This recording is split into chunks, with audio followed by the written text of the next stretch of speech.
In today's video, I'm going to teach you how to create a customer statement in QuickBooks Online.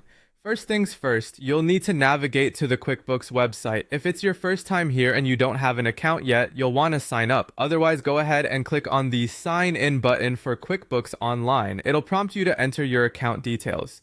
As you log in, you might encounter a quick security check where you'll need to verify that you're not a robot, so make sure you complete that step. After that, just click on Continue. Once you're in, enter your password. You'll hit continue again, and then you'll be directed to select the company file you want to work on. Make sure you choose the correct file, as this is where all of your customer records and transactions are stored. Once your company file is open, head over to QuickBooks homepage.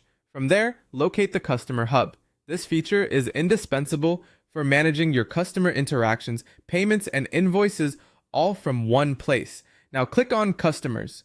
This will present you with a list of all the customers you have in your records. Browse through and select the customer for whom you want to create a statement. A quick tip here, ensure that the customer's information is up to date to avoid any discrepancies in the statement you're about to generate. Click on their name and this will open their profile page.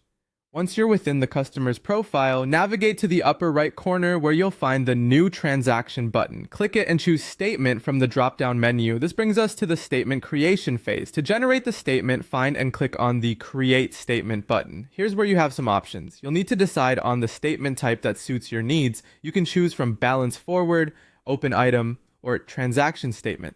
The Balance Forward statement includes the starting balance, all transactions, and the ending balance.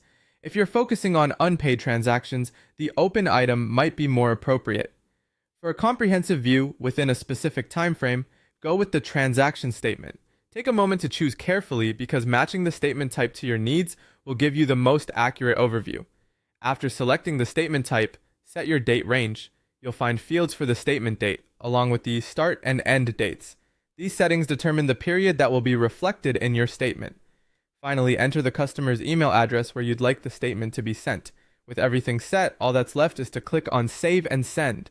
And there you have it. Your customer statement has been successfully created and dispatched in QuickBooks Online. Thank you for watching, and I hope you found this guide helpful.